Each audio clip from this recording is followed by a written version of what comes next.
Now it's time for Open House, sponsored by Pyramid Heating and Cooling. You know, it's funny out there. It just seems like yesterday that I was sitting there using dial-up, and all of a sudden, I'm watching movies on the internet, and now high-speed internet is a huge thing. I've got Roy Novacell, Comcast Xfinity. Welcome to Around the House Northwest, my friend. All right. Thank you, Eric. Happy to be here.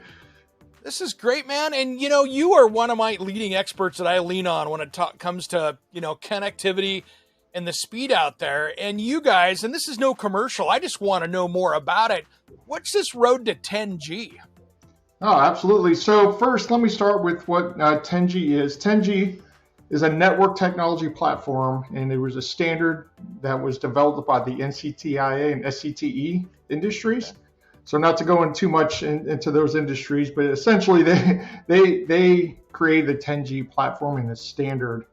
And so really for what 10G is for this company is really an acknowledgement of what we've done already to conform to that standard, and then the future of where it's going to be. And so the standard really talks to our multi-gigabit future, and then the max capability in the future to get to 10 gigabits download and upload within the home, which is pretty exciting. Yeah, that is super exciting to all the gamers or content creators or anything else out there. That is a whole new world compared to where anybody is at, no matter what platform they're on right now.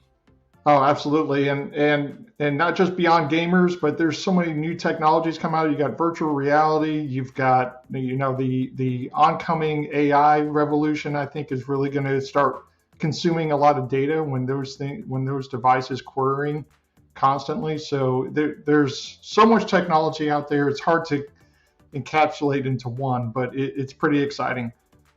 Yeah, you think about how much data we used to use. I mean, I'm going to date myself here, but it doesn't seem it was that long ago that I was using dial-up AOL, and that's scary. And then, we were streaming 720p videos, and then 1080p, 4K. There's 8K stuff out there because there's TVs that'll take it now. That's a boatload of data, isn't it? Oh, yeah, it certainly is. And that's really what it's all about. We're trying to stay ahead of the customer. I think we had talked about that last time I was on your show. And that's what we try to do. We try to prepare for the future. We don't want to react to the customer. We want to be ahead of the customer. And so that's really what this 10G platform is all about, is staying ahead of the customer. And that way we meet them in the future with whatever new comes out, 8K, 20K, every iteration of TV that comes out, we'll be ready for it. No kidding. I'm sure we're all watching the Consumer Electronics Show going, what's next? Exactly. Well, one question too, and this is, I think, an important one, is, so many people out there have been trained with marketing and everything else that the only way you can get fast speed is with fiber optic. But you're doing a lot of this with just regular coax cable. Yes, and I think that's been the strength of our industry for a very long time, Eric, is even though it's coax cable, it's what we've been able to do by conforming to new standards.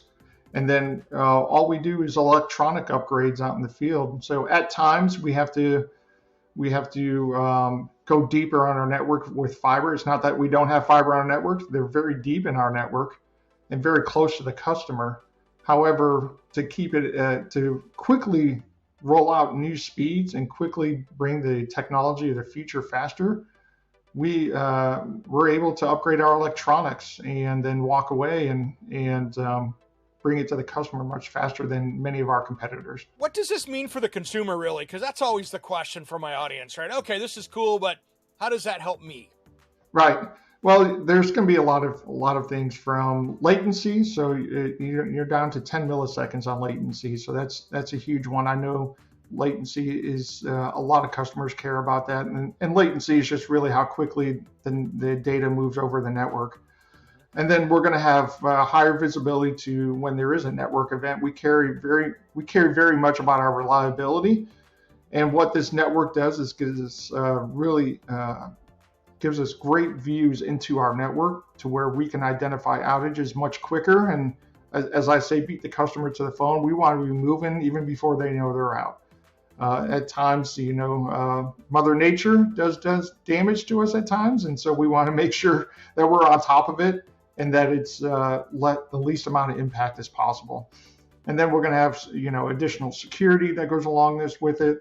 We have some new products that are coming out that's going to have cellular backup. So when you're in a storm and your power's out, you can still get on Wi-Fi and you can still surf on our network because our network is backed up as well too.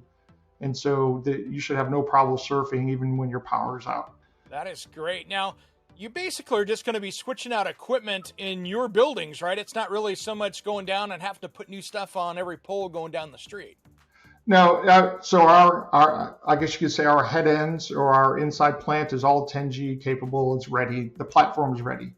All that's left to do is what we call the outside plant. So, and same thing in your neighborhood, Eric. We're going to go out there and swap the electronics. And typically it takes about a half a day to get, you'll see a bunch of trucks out there, a bunch of crews, because we try to get done as fast as possible. So we throw a lot of manpower at it to limit the impact and then get it done. And then you'll be off and running, Eric. Oh, that's exciting. That's exciting. That's going to be great for our metro area here as well as that expands out because, it's funny. There's a lot of different options out there right now for people. But I tell you what, having a reliable, fast service is really what most people are looking for. Yeah, absolutely. And 30% of the Portland area is already done, believe it or not, Eric. Cool. And we're cruising to try to get to 50% by the end of this year. And then next year, we're going to have a big lift and get as much of the Portland area done as possible. So excited for the work that's ongoing and how quickly we're going to be able to get to customers. That's going to be great. If people, Roy, are going to track you guys down and really want to take a look at having that in their home, what's the best way for them to do it? Well, there's multiple ways. You can do it online, and if you're already in our serviceable area, you can get a self-install kit sent to you, and it just comes right in the mail, and you hook it up that way. Or you can visit one of our Xfinity stores. And you can go while you're there, not only shop for our internet service, but I don't know if you've been to any of our Xfinity stores lately, but you can shop for phones and iPads and everything else as part of our service.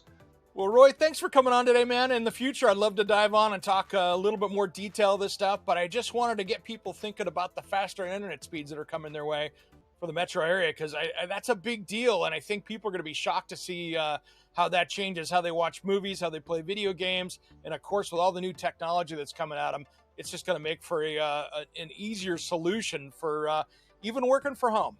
Yeah, absolutely. And really appreciate you inviting me back, Eric. Thank you. All right, man. Thanks for coming on, and we'll chat soon. All right. Thanks, Eric.